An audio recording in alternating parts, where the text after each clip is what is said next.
ہم تمام دوست نصرت الہی، مدد الہی کو جاننے اور سمجھنے کی کوشش کر رہے ہیں ان قرآنی الفاظ کی روشنی میں جو اللہ رب العالمین نے قرآن مجید میں اپنے کلام کے اندر بیان کیے ہیں۔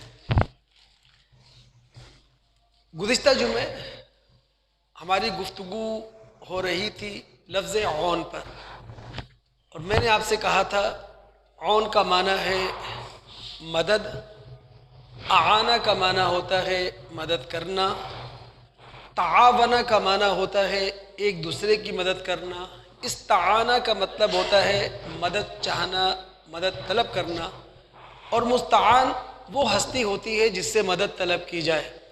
اور عقیدے کی دنیا میں اگر کوئی ایسی ہستی ہے جس سے مدد طلب کی جا سکتی ہے تو وہ خالق ارض و سما کے سوا کوئی اور نہیں ہے۔ اللہ رب العالمین نے ہی جو کہ مستعان ہے، ہم مسلمانوں کو یہ بات سمجھائی ہے کہ جب تم پریشانی میں گھر جاؤ، مسائل اور مصائب کا اندھیرا تمہارے سامنے ہو، تو دو چیزوں کے ساتھ خاص طور پر استعانت طلب کرو۔ پہلی چیز جس کے ذریعے ہم نے استعانت اللہ تعالیٰ سے طلب کرنی ہے وہ ہے صبر، اور دوسری چیز جس کے ساتھ ہم نے اللہ رب العالمین سے استعانت طلب کرنی ہے وہ ہے صلاۃ۔ اگر ہم سورہ بقرہ کی آیت نمبر 153 کا مطالعہ کریں تو رب العالمین فرماتے ہیں یا ایھا الذین آمنوا استعینوا بالصبر والصلاۃ، اے وہ لوگوں جو ایمان لے کر آئے ہو، تم پریشانیوں میں گھرے ہوئے ہو، مسائل اور مصائب نے تمہیں گھیر رکھا ہے، تو مدد طلب کرو صبر اور صلاۃ کے ساتھ۔ صبر کیا ہے؟ صبر ایمان اور عمل صالح کے اس کھوٹے کو کہتے ہیں جس کھوٹے کے ساتھ ہر کلمہ گو اپنے آپ کو باندھ کر رکھتا ہے۔ اب نفسانی خواہشات کی آندھیاں چلیں، اب ذاتی مفادات کے جھکڑ چلیں، اب بے جا اور اندھے جذبات کا طوفان اٹھے، لیکن ایک کلمہ گو ایمان اور عمل صالح کے کھوٹے کے ساتھ اپنے آپ کو باندھ کر رکھتا ہے۔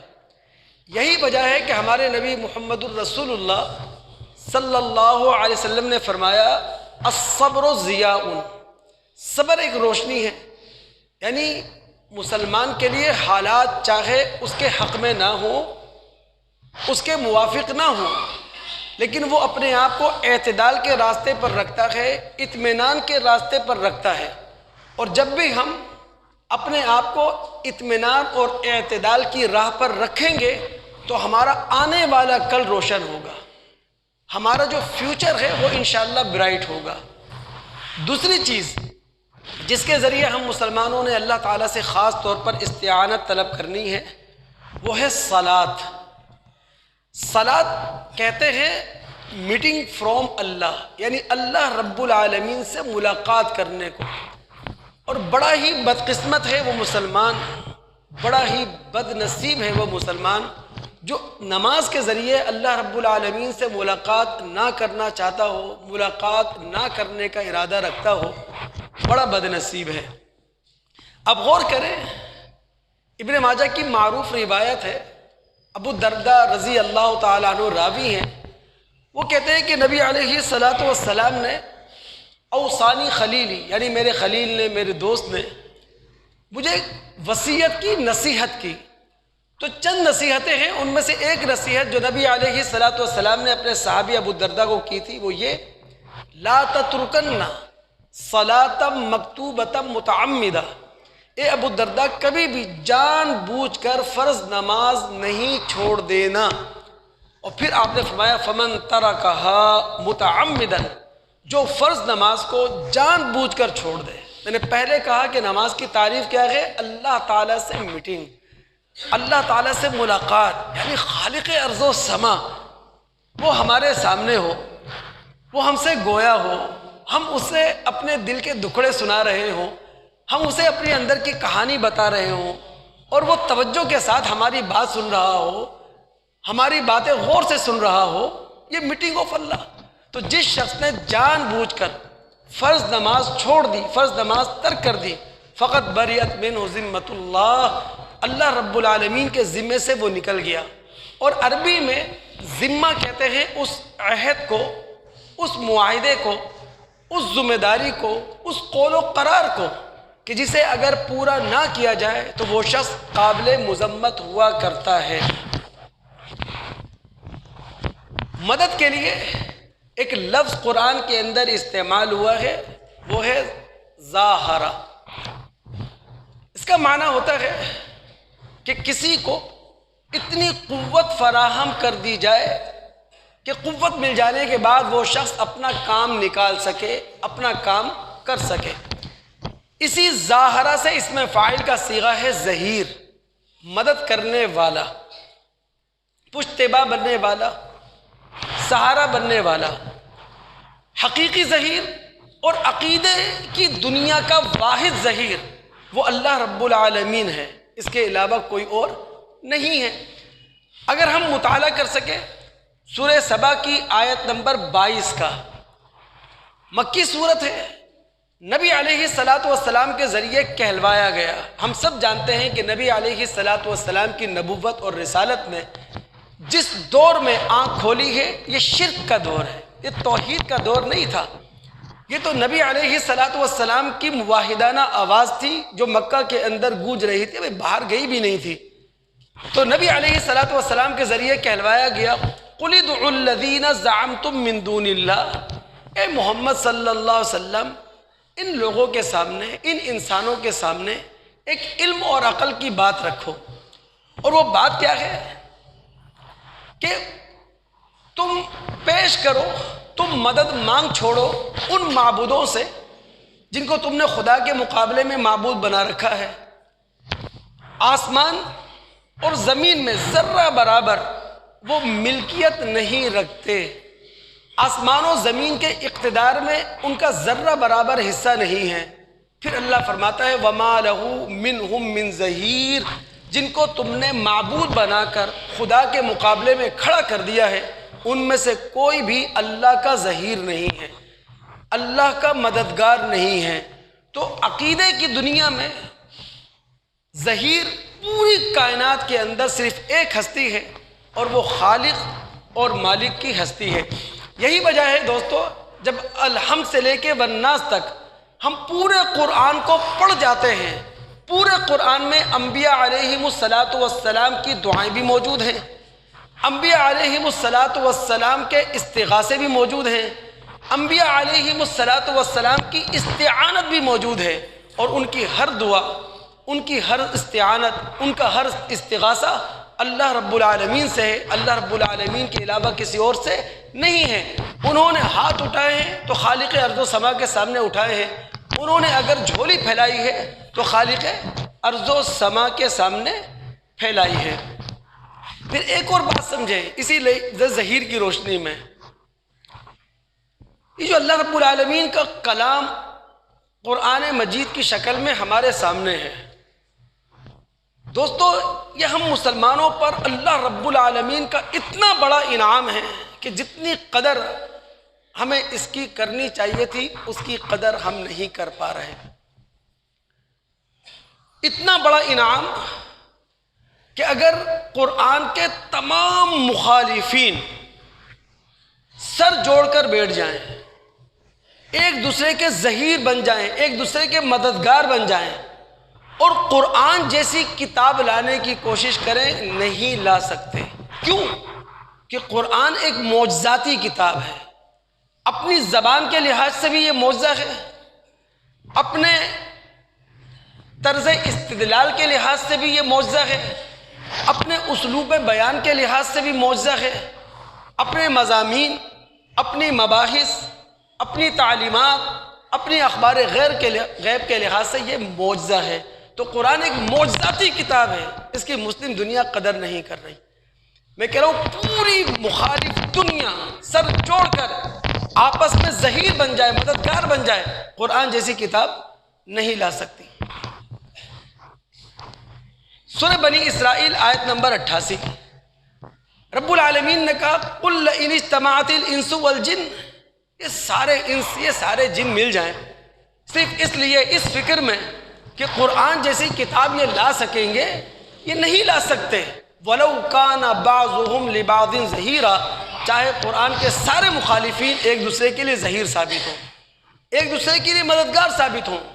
ہمارے نبی محمد الرسول اللہ صلی اللہ علیہ وسلم قرآن کے معاملے میں نرمی نہیں دکھا سکتے تھے، قرآن کے معاملے میں مداہنت کا، کمزوری کا مظاہرہ نہیں کر سکتے تھے۔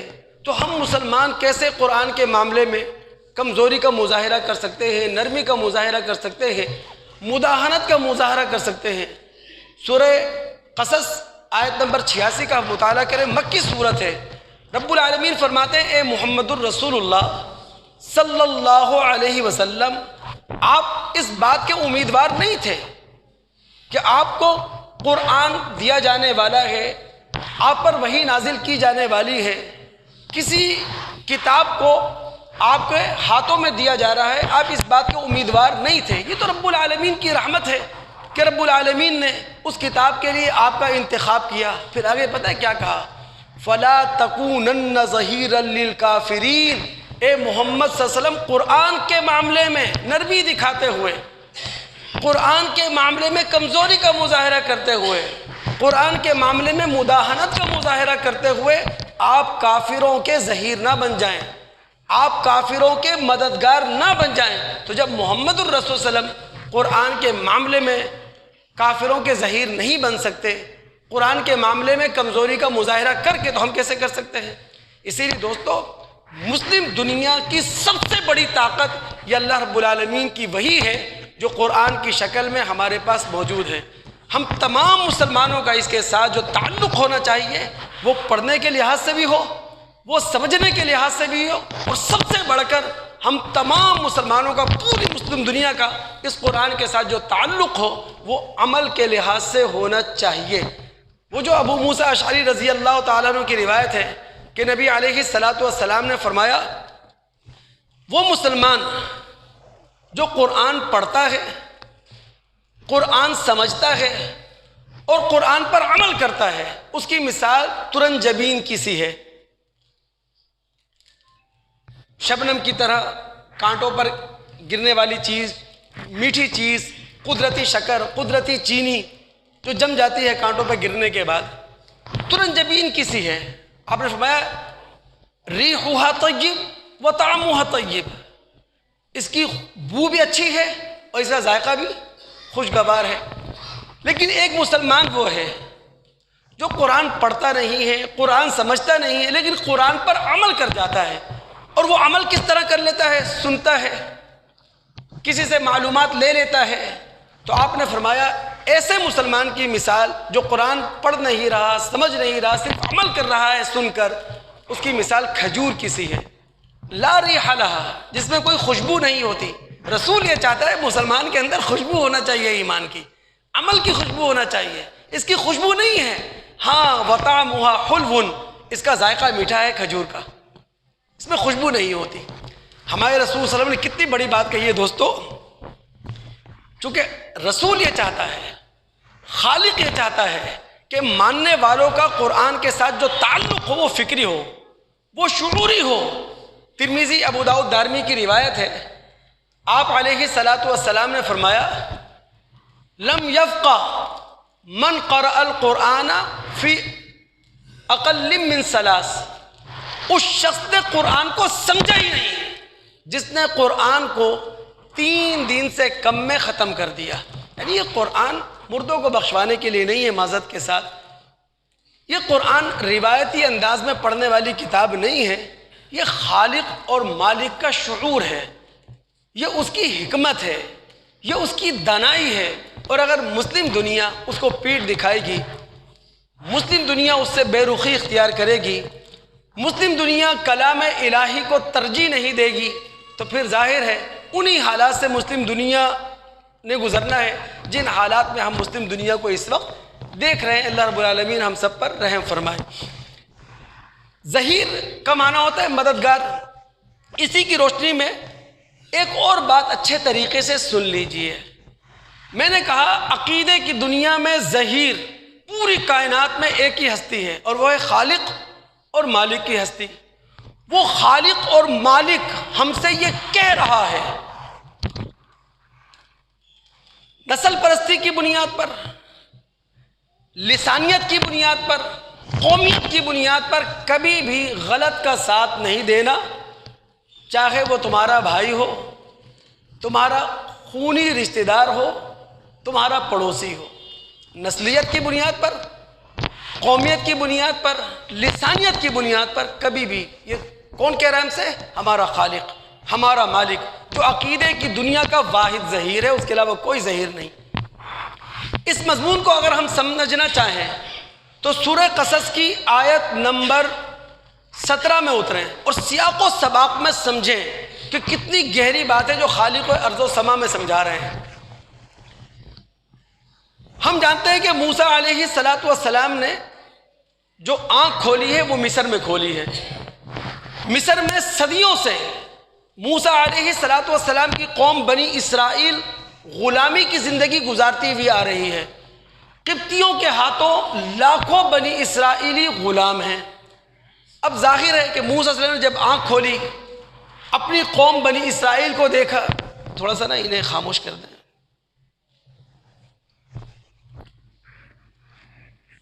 موسیٰ علیہ السلام نے بنی اسرائیل کے اندر آنکھ کھولی، اپنی قوم کو غلامی کی حالت میں دیکھا، جوان ہو گئے، عمر گزار دی، اپنی قوم کے حالات بھی ان کے سامنے تھے۔ ہوا یہ کہ ایک صبح انہوں نے دیکھا کہ ایک اسرائیلی اور ایک قبطی، ان کے درمیان لڑائی ہو رہی ہے۔ انہوں نے ماضی کے واقعات کو سامنے رکھ کر، موجودہ حالات کو سامنے رکھ کر یہی اندازہ لگایا کہ جناب میرا بھائی اسرائیلی مظلوم ہے اور قبطی ظالم ہے، اور ان کے بھائی اسرائیلی نے انہیں تعاون کے لیے، مدد کے لیے بلا بھی لیا، یہ چلے بھی گئے، اور قبطی کے مقابلے پر آ کر اسے گھونسا رسید کر دیا، وہ قبطی جان سے گزر گیا۔ موسیٰ علیہ السلام نے اللہ تعالیٰ سے اس قتل خطا پر معافی مانگی۔ اب جن لفظوں میں اللہ رب العالمین نے موسیٰ علیہ السلام کو معاف کیا ہے، ان الفاظ سے ہی موسیٰ علیہ السلام نے اندازہ لگا لیا کہ اس موقع پر ظالم اسرائیلی میرا بھائی تھا، قبطی نہیں تھا ظالم۔ آگے انہوں نے کہا کیا؟ ربی بما انعمت علیہ، اے اللہ تو نے مجھ پر اس موقع پر خاص انعام کیا کہ میرا قتل خطا معاف کر دیا، اور آگے میں آپ سے وعدہ کرتا ہوں فلن اکون ظہیرا للمجرمین، آئندہ کبھی بھی میں کسی مجرم کا ظہیر نہیں بنوں گا، کسی مجرم کا مددگار نہیں بنوں گا، چاہے وہ میرا بھائی ہو، میرا خونی رشتہ دار ہو، میرا قریبی ہو۔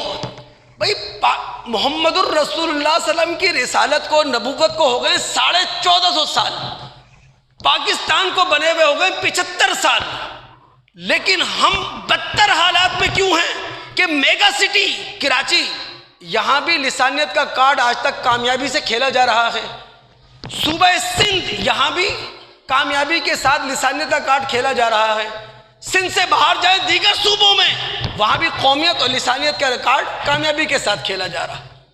اور ہمارے نبی محمد الرسول اللہ صلی اللہ علیہ وسلم کے بعد صحابی آیا، واصلہ بن اسقا کی روایت ابو داؤد میں، اس نے آ کے اللہ کے رسول سے پوچھا، اللہ کے رسول یہ بتائیے مل عصبیہ، عصبیت کسے کہتے ہیں؟ نبی علیہ السلام نے فرمایا ان تعین قومک علی الظلم، ظلم کے باوجود تم اپنی قوم کا ساتھ دو، ظلم کے باوجود تم اپنے خاندان کا ساتھ دو۔ یعنی تمہارا بھائی ظالم تھا، تمہارا بھائی غلط تھا، تمہیں مظلوم کے ساتھ کھڑا ہونا چاہیے تھا، صحیح کے ساتھ کھڑا ہونا چاہیے تھا، تم نے صحیح و غلط کا فرق نہیں کیا، صرف اپنے بھائی کا ساتھ دیا، اپنے خون کا ساتھ دیا، اپنی قوم کا ساتھ دیا، اپنی برادری کا ساتھ دیا۔ یہ ہے عصبیت۔ اور آپ غور کریں، ہمارے نبی محمد الرسول صلی اللہ علیہ وسلم نے اس قومی عصبیت پر، اس لسانی عصبیت پر کتنا گہرا طنز کیا ہے۔ یہ رسول کا طنز ہے اور کتنا گہرا طنز ہے. ابو داؤد کی روایت ہے، ابن مسعود رضی اللہ تعالیٰ عنہ اس کے راوی ہیں. نبی علیہ الصلاۃ والسلام نے فرمایا کہ من نصر قومہ علی غیر الحق، جس نے ناجائز طور پر اپنی قوم کا ساتھ دیا، اس کی مثال اس اونٹ کی سی ہے جو اونٹ کنویں میں گر گیا ہے اور اب کنویں میں گرے ہوئے اونٹ کو ينزع بذنبہ، اس کی دم پکڑ کر نکالنے کی کوشش کی جا رہی ہے. یعنی جو لوگ قومی اور لسانی عصبیت کا شکار ہیں، رسول نے انہیں اس اونٹ سے تشبیہ دی ہے جو اونٹ بے وقوفی سے کنویں میں گرا ہوا، اور اتنا بھاری اونٹ نکالا کیسے جا رہا ہے؟ دم پکڑ کر کھینچا جا رہا ہے. کیا گہرا طنز ہے. اگر ہم سمجھ جاتے تو 1450 سال کے بعد کیا قومیت اور لسانیت کے نام پر ہمارے ساتھ یہ طوفان بدتمیزی ہو سکتی تھی جو پاکستان میں ہو رہی ہے؟ کیا رسول نے بات کہی. ابو داؤد کی روایت، جبیر بن مطعم رضی اللہ تعالیٰ عنہ راوی، نبی علیہ الصلاۃ والسلام نے فرمایا لیس منا من دعا الی عصبیہ، لیس منا من قاتل عصبیہ، لیس منا من مات علی عصبیہ. اس شخص کا ہم سے کوئی تعلق نہیں جو عصبیت کی طرف بلائے، جو عصبیت کے لیے لڑے، جو عصبیت پر جان دے دے. لیس منا، ہمارا اس سے کوئی تعلق نہیں. تو ظہیر کہتے ہیں مددگار کو. کبھی بھی ہمیں غلط طور پر ایک دوسرے کا ظہیر، ایک دوسرے کا مددگار نہیں بننا چاہیے. ہاں، حق کے لیے کھڑے ہو، سچ کے لیے کھڑے ہو، اور اس کی بھی کچھ اخلاقیات ہوتی ہیں، اس کے بھی کچھ آداب ہوتے ہیں، اس کا بھی کچھ احترام ہوا کرتا ہے. بہرحال مدد کے لیے ایک لفظ ہے، توجہ رہے دوست آپ کی، وہ ہے ردا. اسی سے اس میں فاعل کا صیغہ ہے ردء، یعنی سہارا بننا، مدد فراہم کرنے والا، مددگار. لیکن یہ ایسا مددگار ہوتا ہے جو ہمہ وقت ہر وقت مدد فراہم کرے، اسے کہتے ہیں ردء. اگر ہم سورہ قصص کی آیت نمبر 34 میں اتر سکیں، موسیٰ علیہ السلام کو اللہ رب العالمین نے معجزات دیے، اللہ رب العالمین نے بینات دلائل دیے اور کہا کہ فرعون اور سرداران فرعون کے پاس چلے جاؤ. موسیٰ علیہ السلام ظاہر ہے تمام حالات سے اچھی طرح واقف ہیں. کہنے لگے اے اللہ، وہ آخی ہارون هو افصح منی لسانا، میرا بڑا بھائی ہارون وہ زبان آور ہے مجھ سے زیادہ. فارسلہ معی ردا یصدقنی، آپ اسے میرا پشتیبا بنا کر بھیج دیں، آپ اسے میرا مددگار بنا کر بھیجیں، آپ اسے میرا سہارا بنا کر بھیجیں تاکہ یہ میری تائید کرے. اگر ہم سورہ طٰہٰ اس کی آیات 25 تا 35 کا مطالعہ کریں تو موسیٰ علیہ السلام جب فرعون کے پاس جانے لگے تھے دلائل لے کر، براہین لے کر، تو انہوں نے اللہ رب العالمین سے ایک تو انشراح صدر مانگا تھا، دوسرا انہوں نے اللہ رب العالمین سے بیان اور اظہار کی قوت عطا کیے جانے کا سوال کیا تھا، اور تیسرا انہوں نے کہا تھا کہ میرے بھائی کو بھی وزیر کی حیثیت سے، مددگار کی حیثیت سے میرے ساتھ بھیج دیں کیونکہ یہ بڑا عظیم خطیب ہے. تو رد کہتے ہیں مددگار کو. ہارون علیہ السلام باقاعدہ رسول اور نبی نہیں تھے، یہ موسیٰ علیہ السلام کے مددگار کی حیثیت سے تھے، رد کی حیثیت سے تھا. اب ہمارا خالق، ہمارا مالک ہم سے یہ چاہتا ہے کہ ہم تمام مسلمان ایک دوسرے کے لیے رد ثابت ہوں، ایک دوسرے کے لیے معاون ثابت ہوں، مددگار ثابت ہوں. وہ ترمذی کی روایت، سیدنا ابو ہریرہ رضی اللہ تعالیٰ عنہ جس کے راوی نبی علیہ السلام نے دیکھ کتنی بڑی بات کہی ہے، المسلم اخو المسلم، ایک مسلمان دوسرے مسلمان کا بھائی ہے، لا یخونہ، نہ تو ایک مسلمان دوسرے مسلمان کے ساتھ خیانت کرتا ہے، ولا یکذبہ، نہ تو ایک مسلمان دوسرے مسلمان کے ساتھ جھوٹ بولتا ہے، ولا یخذلہ، اور نہ ایک مسلمان مشکل وقت میں دوسرے مسلمان کو بے سہارا چھوڑ دیتا ہے۔ پھر آپ نے فرمایا کل المسلم علی المسلم حرام دمہ ومالہ وعرضہ، ایک مسلمان کا دوسرے مسلمان پر مال، جان اور عزت و آبرو حرام ہے۔ ایک دوسری روایت میں اللہ کے رسول نے فرمایا تھا المسلم اخو المسلم، مسلمان مسلمان کا بھائی ہے، لا یظلمہ، نہ تو ایک مسلمان دوسرے مسلمان پر ظلم کرتا ہے، ولا یسلمہ، اور نہ ایک مسلمان دوسرے مسلمان کو مشکلات کے اندر اکیلا چھوڑ دیا کرتا ہے۔ تو خالق اور مالک تو یہی چاہتا ہے کہ ہم تمام مسلمان، مسلم برادری ایک دوسرے کے لیے مشکل وقت میں رد ثابت ہوں، معاون ثابت ہوں، مددگار ثابت ہوں، سہارا ثابت ہوں۔ ایک لفظ ہے قرآن میں مدد کے لیے، عززہ۔ عززہ کا معنی ہوتا ہے ایک ایسی مدد جس سے کمزوری رفع ہو جائے، یعنی جو کمزوری پائی جاتی ہے اس کمزوری کو دور کرنے کے لیے جو تعاون کیا جائے گا، جو مدد کی جائے گی، اسے کہیں گے عزز۔ سورہ یاسین میں ہے کہ اللہ رب العالمین نے ایک بستی کا حوالہ دیا کہ اللہ تعالیٰ نے اس بستی کی طرف 2 رسولوں کو مبعوث کیا، فَكَذَّبُوهُمَا، بستی کے لوگوں نے دونوں رسولوں کو جھٹلا دیا، فَعَزَّزْنَا بِثَالِثٍ، یہی وہ موقع تھا کہ اللہ تعالیٰ نے اس کمزوری کو رفع کرنے کے لیے تیسرا رسول ان کے اندر مبعوث کر دیا، تیسرا رسول ان کے اندر بھیج دیا۔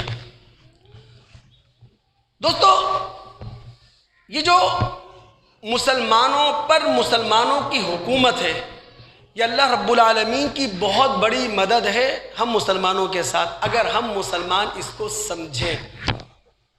مسلمانوں پر مسلمانوں کی حکومت کا ہونا بہت بڑا انعام ہے اللہ تعالیٰ کا، بہت بڑی مدد ہے اللہ رب العالمین کی، بہت بڑا سہارا جو رب العالمین نے دیا ہوا ہے۔ لیکن سمجھنے والی بات ہے، ہجرت کے بعد فتح مکہ سے پہلے اور اب قیامت تک کے لیے اللہ رب العالمین نے ایک دعا سکھائی محمد صلی اللہ علیہ وسلم کو، صحابہ کو، اور اب رہتی دنیا کے مسلمانوں کو، اور وہ دعا ہے کیا؟ سورہ آل عمران آیت نمبر 26، قل اللہم مالک الملک تؤتی الملک من تشاء وتنزع الملک ممن تشاء وتعز من تشاء وتذل من تشاء بیدک الخیر، اے شہنشاہ کائنات، ساری بھلائیاں آپ کے ہاتھ میں ہیں، جسے چاہتے ہیں حکومت دیتے ہیں، جس سے چاہتے ہیں حکومت چھین لیتے ہیں، جسے چاہتے ہیں عزت دیتے ہیں، اور جسے چاہتے ہیں اسے رسوا کر دیتے ہیں، آپ ہر چیز پر قادر ہیں۔ 23 کروڑ پاکستانیوں پر جو لوگ حکومت کر رہے ہیں، اگر وہ اپنے آپ کو مٹا کر، اپنے آپ کو فنا کر کے، اپنے آپ کو خاک آلودہ کر کے ہمارے راستے کے کانٹے ہٹا رہے ہیں، کم کر رہے ہیں، ختم کر رہے ہیں، تو رسول نے ان کے بارے میں کہا ان المقسطین عند اللہ علی منابر۔ 23 کروڑ پاکستانیوں پر حکومت کرنے والے اگر حکمراں وہ انصاف پسند ہیں، انصاف کرنے والے ہیں، تو اللہ تعالیٰ کے ہاں وہ نور کے ممبروں پر ہیں۔ لیکن اگر 23 کروڑ پاکستانیوں پر حکومت کرنے والے حکمراں ہمارے مسائل میں اضافہ کرنے والے ہوں، یا ہمیں قبر میں اتار دینے والے ہوں، قبر میں اتار دینے کے بعد منو مٹی ہم پر ڈال دینے والے ہوں، تو پھر رسول اللہ صلی اللہ علیہ وسلم نے ایک عظیم تر بات کہی ہے جو کم سے کم ہمیں حوصلہ دیتی ہے۔ مسلم کی روایت ہے، اللہ کے رسول نے فرمایا انکم ستحرسون علی الامارہ، وہ وقت قریب آ لگا ہے کہ جب تم حکومت کی تمنا کرو گے، جب تم حکومت مل جانے کی حرص کرو گے، لیکن وَسَتَكُونُ نَدَامَ يَوْمَ الْقِيَامَةِ، کل قیامت کا دن ہوگا، یہی حکومت، یہی حکومتی عہدہ تمہارے لیے ندامت کا باعث ثابت ہوگا۔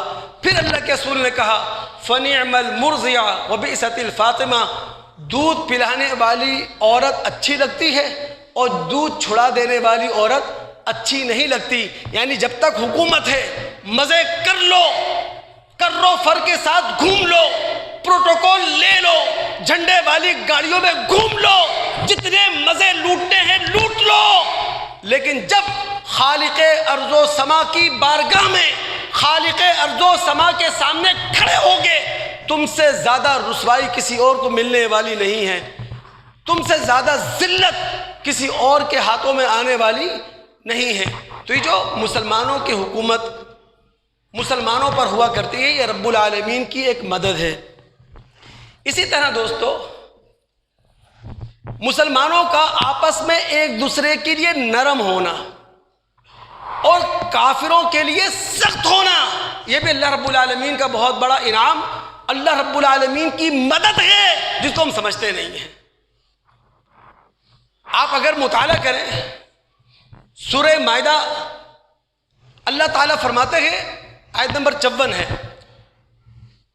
اے منافقین جو ایمان کا دعویٰ کرتے ہو، اگر تم دین سے مرتد ہو جاؤ تو اللہ کوئی فکر نہیں ہے، اللہ تمہاری جگہ ایک ایسی قوم کو اٹھائے گا، کھڑا کرے گا، وہ اللہ سے محبت کرتے ہوں گے، اللہ ان سے محبت کرتا ہوگا۔ اذلۃ علی المؤمنین اعزۃ علی الکافرین، مومنوں کے لیے وہ نرم ہوں گے، کافروں کے لیے سخت ہوں گے۔ اب مومنوں کے لیے نرم ہونے کا معنی کیا ہے؟ کہ ایک مسلمان کی ذہانت، ایک مسلمان کی قابلیت، ایک مسلمان کا مال، ایک مسلمان کی جسمانی استعداد، ایک مسلمان کی ہر چیز مسلمانوں کو نقصان دینے کے لیے استعمال نہ ہو، مسلمانوں کو ستانے کے لیے استعمال نہ ہو، مسلمانوں کو کمزور کرنے کے لیے استعمال نہ ہو، بلکہ مسلمانوں کو کھڑا کرنے کے لیے استعمال ہو۔ اور کافروں کے مقابلے میں سخت ہونے کا مطلب کیا ہے؟ کہ ہم ان کے لیے نرم چارہ ثابت نہ ہو، ہم ان کے لیے موم کی ناک ثابت نہ ہو۔ تو مسلمان اگر مسلمان کے لیے نرم ہے، مخالفین کے لیے سخت ہے، یہ اللہ تعالیٰ کی مدد ہے۔ ہم سمجھ ہی نہیں پا رہے اس کو۔ اگر رسول اللہ صلی اللہ علیہ وسلم کے الفاظ میں دوستو آپ جاننا چاہیں کہ ایک مسلمان کو دوسرے مسلمان کے لیے کیسا ہونا چاہیے، تو اللہ کے رسول نے ایک موقع پر کہا تھا، المؤمن غر کریم، کہ ایک مسلمان دوسرے مسلمان کے لیے بھولا بھالا ہوتا ہے، ایک مسلمان دوسرے مسلمان کے لیے بڑا شریف اور بڑا عزت دار ثابت ہوا کرتا ہے۔ اور ایک مسلمان دوسرے مسلمان کے لیے کیسا ہونا چاہیے، عیسیٰ علیہ السلام کے الفاظ میں اگر جاننا چاہیں، انہوں نے اپنے شاگردوں سے کہا تھا کہ کبوتر کی مانند بے آواز رہو اور سانپ کی طرح ہوشیار رہو۔ تو کبوتر کی مانند بے آواز رہو اپنے ساتھیوں کے لیے، اپنے اہل ایمان کے لیے، اور سانپ کی طرح ہوشیار رہو کفار کے لیے۔ تو یہ اللہ رب العالمین کی مدد ہے، اللہ رب العالمین کا تعاون ہے، اس کی ہم قدر نہیں کر پا رہے ہیں دوستو۔ ایک لفظ ہے مدد کے لیے، امدہ۔ امدہ کا معنی ہوتا ہے کہ کسی کے ساتھ تعاون کرتے ہوئے کسی چیز کی تعداد کو بڑھا دینا، کسی چیز کی مقدار کو بڑھا دینا۔ اب ہم سب یا عموماً جو لوگ بیٹھے ہیں وہ سب کیا ہیں؟ والدین، ان کی صاحب اولاد ہے نا اکثر۔ اگر ہم والد ہو کر، اوپر جو ہماری بہنیں بیٹھی ہیں مائیں ہو کر، اپنے بچوں کی تعلیم اور تربیت کا بہتر انتظام کریں، خاص توجہ دیں، انہیں بہترین انسان بنانے کی کوشش کریں، بہترین شہری اور مسلمان بنانے کی کوشش کریں۔ دیکھیں، ہم 100% کوشش کریں گے، محنت کریں گے، اگر 100% ہماری تعلیم کا اثر نہ بھی ہو، ہماری تربیت کا اثر نہ بھی ہو، 50-60% بھی ہمارے بچوں نے ہماری تعلیم، ہماری تربیت کے اثر کو قبول کر لیا، والدین اور ان کی اولادیں جنت میں ساتھ ہوں گی۔ اور اللہ تعالیٰ فرماتا ہے کہ ہم اپنے انعامات کی مقدار میں بھی اضافہ کر دیں گے اور اپنے انعامات کی تعداد میں بھی اضافہ کر دیں گے۔ بس والد ہونے کا حق ادا کریں، ماں ہونے کا حق ادا کریں، بیجا لاڈ پیار نہیں، وہ محبت، وہ پیار جو بچوں کا حق ہے وہ دیں، لیکن تعلیم اور تربیت کا جو بنیادی ادارہ ہے اسے ٹوٹنے نہ دیں، اسے بکھرنے نہ دیں، اسے کمزور نہ ہونے دیں۔ ہم اس مضمون کو سمجھتے ہیں سورۃ طور کی آیات 21 اور 22 میں رہ کر۔ توجہ رہے دوست آپ کی، اللہ تعالیٰ فرماتا ہے والذین آمنوا واتبعتهم ذریتهم بإیمان الحقنا بهم ذریتهم وما علتناهم من عملهم من شیء۔ وہ لوگ جو ایمان لے کر آئے اور پھر ان کی اولادیں بھی کسی درجے میں ان کے پیچھے چلی، مکمل طریقے سے نہیں، کسی درجے میں ان کی اولادیں ان کے پیچھے چلی، اللہ تعالیٰ اپنے فضل سے ان اولادوں کو ماں باپ کے ساتھ جنت میں جمع کر دے گا۔ حالانکہ ماں باپ کا عمل 100% ہے، اولاد کا عمل کیا ہے 50-60%، لیکن اگر ہماری تعلیم اور تربیت کا 50-60% اثر بھی ہماری اولادوں نے قبول کر لیا، کل قیامت کا دن ہوگا، اللہ تعالیٰ جنت میں داخل کرے گا ماں باپ کو بھی، ان کی اولادوں کو بھی۔ اس سے بڑی خوش نصیبی ہو سکتی ہے؟ اس سے بڑھ کر کوئی سرور ہو سکتا ہے؟ اس سے بڑا کوئی انعام ہو سکتا ہے؟ دوستو دنیا کے گارڈن میں چلے جائیں، کسی حسین پارک میں چلے جائیں، آپ اندر ہو، اولاد باہر کھڑی ہو، رہ سکیں گے آپ؟ 1 سیکنڈ رہ کے دکھا دیں، آپ پارک کی ساری حسینی ایک طرف رکھ دیں گے، آپ سارا حسن آپ کے لیے ماند ہوگا، کوئی وقت نہیں ہو، کوئی حیثیت نہیں ہوگی، آپ للچائی ہوئی نظروں سے کس کو دیکھیں گے؟ اپنی اولاد کو۔ یہ دنیا کے گارڈن کی حالت ہے۔ سوچیں اگر اپنے اولاد کی تربیت نہیں کی، ان کی تعلیم و تربیت میں اپنا حق نہیں ڈالا، کیا ہوگا؟ تو اگر ہماری تعلیم و تربیت کا 60%، 50% اثر بھی بچوں نے قبول کر لیا، اللہ کہتا ہے والدین کو، اولاد کو جنت میں ہم اکٹھا رکھیں گے۔ اور کیا ہوگا؟ وَأَمْدَدْنَاهُمْ، وہی مدد کا لفظ، وَأَمْدَدْنَاهُمْ بِفَاكِهَةٍ وَلَحْمٍ مِّمَّا يَشْتَهُونَ، فواکہ میں اضافہ کر دیں گے، مرغوب گوشت میں اضافہ کر دیں گے، جو ہم چاہیں گے، جو پھل ہم چاہیں گے، جو گوشت ہم چاہیں گے، مقدار بھی بڑھ کر ملے گی، تعداد بھی بڑھ کر ملے گی۔ یہ اللہ تعالیٰ کا انعام ہوگا۔ رسول نے کیا کہا؟ لِأَن يُؤَدِّبَ الرَّجُلُ وَلَدَهُ خَيْرٌ لَهُ مِنْ أَن يَتَصَدَّقَ بِسَاعٍ، کہ کوئی باپ اپنے بچے کی تعلیم کا انتظام کرے، کوئی باپ اپنے بچے کی تربیت کا اہتمام کرے، یہ بہتر ہے صدقے سے۔ یعنی 1 سا آپ جو صدقہ کر رہے ہیں، 3.25 کلو گندم خرچ کر رہے ہیں، اس سے بہتر ہے کہ آپ اپنے بچے کی تعلیم اور تربیت میں خرچ کریں، آپ اپنے بچے کو تعلیم اور تربیت دلائیں۔ یہ جو آپ جمعے میں اپنے بچوں کو لے کر آتے ہیں، بہت اچھی بات ہے، بہت اچھی بات ہے، لیکن ان کی تعلیم اور تربیت کا پورا اہتمام یہ ہونا چاہیے کہ بچہ آپ کے ساتھ ہی بیٹھا ہو، وہ آپ کے ساتھ بیٹھ کر سیکھے گا، وہ ادھر باہر گھوم کر اپنی عمر کے بچوں کے ساتھ کھیل کر نہیں سیکھ سکے گا۔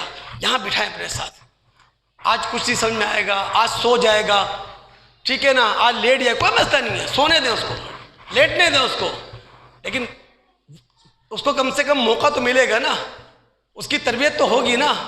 ایک وقت تو ایسا آئے گا کہ آدھی بات سنے گا، پھر وقت آئے گا پوری بات سنے گا۔ آپ اپنے بچوں کو لاتے ہیں، بہت اچھی بات ہے، میں اس کو اپریشیٹ کرتا ہوں، میں آپ کو حوصلہ دیتا ہوں لے کر آئیں، لیکن ان کی تعلیم و تربیت کا بھی پورا اہتمام آپ کریں۔ اور آخری بات آج جمعے کے حوالے سے، دوستو آج جو کچھ ہمارے پاس ہے نا، چاہے رہائش کے اعتبار سے، پہننے اوڑھنے کے اعتبار سے، کھانے پینے کے اعتبار سے، جو کچھ ہے A to Z، یہ سب اللہ کی دین ہے، کوئی بھی کچھ بھی ہمارا نہیں ہے۔ یعنی تعداد میں جو کچھ مل رہا ہے اللہ کا، مقدار میں جو کچھ مل رہا ہے اللہ کا، تو خدا را فخر ختم کریں، اترانا ختم کریں، اپنی زندگیوں میں ہم سب سادگی لے کر آئیں، اپنی سوچ میں سادگی لے کر آئیں، اپنے فہم میں سادگی لے کر آئیں، اپنے اٹھنے بیٹھنے میں سادگی لے کر آئیں، اپنے کھانے پینے میں سادگی لے کر آئیں، اپنے ملنے جلنے میں سادگی لے کر آئیں۔ سورہ شعراء رکو نمبر 7، اللہ رب العالمین نے قوم عاد کا ذکر کیا جن کی طرف ہود علیہ السلام بھیجے گئے۔ ہود علیہ السلام نے کہا اللہ سے ڈرو، میری اطاعت کرو، وہ اللہ امدکم بما تعمل، امدکم جس نے اللہ تعالیٰ نے وہ تمہیں سب کچھ فراہم کیا جو تم جانتے ہو۔ رب العالمین نے تمہیں چوپائے دیے، رب العالمین نے تمہیں اولاد دی، رب العالمین نے تمہیں چشمے دیے، رب العالمین نے تمہیں باغات دیے، یہ سارے انعامات اللہ کے ہیں، اتراؤ نہیں، فخر نہ کرو۔ یہ جو پروٹوکول میں شادیاں ہو رہی ہیں، خدا رہا اگر ہمارے گھر میں ہو رہی ہیں رشتے میں باز آ جائیں، ہمارے آس پڑوس میں ہو رہی ہیں تو تبلیغ کریں، خدا رہا یہ پروٹوکول میں شادیاں ہو رہی ہیں، ان کے گزرے حالات میں پروٹوکول میں شادیاں ہو رہی ہیں۔ مختصر سی زندگی اپنے چھوٹے سے گھر کو حسین سے حسین تر کرنے کے لیے توڑواتے ہیں، بنواتے ہیں، توڑواتے ہیں، بنواتے ہیں۔ خدا رہا اسی پیسے سے کسی غریب کا جھوپڑا بنا دو، سادگی لے کر آئیں۔ آخری حدیث سناؤں آپ کو، بس اسے سمجھیے گا کہ یہ سبق ہے، ہم سب کے لیے اسے ساتھ لے کے جائیں۔ بخاری مسلم کی روایت ہے، اللہ کے رسول نے فرمایا، قسم کھا کر کہا تھا ہمارے رسول نے، فواللہ للفقر اخشى علیکم، اللہ کی قسم اے مسلمانوں، میری امت کے لوگوں، میں فقر و فاقہ کے بارے میں تم پر خوف زدہ نہیں ہوں کہ کبھی ایسی میری امت پر وقت آ جائے گا کہ یہ غریب ہو جائے گی، کنگلی ہو جائے گی۔ مجھے فقر و فاقہ کے حوالے سے اپنی امت پر خوف ہی نہیں ہے، مجھے خطرہ اس بات کا ہے ان تبسط علیکم الدنیا کما بسطت علی من کان قبلکم، کہ کہیں دنیا تم پر اس طرح اٹیک نہ کر دے، حملہ نہ کر دے جس طرح اس دنیا نے تم سے پہلی قوموں پر اٹیک کیا تھا، حملہ کیا تھا۔ فتنافسوها، پھر تمہارا سارا کمپٹیشن دولت میں ہو،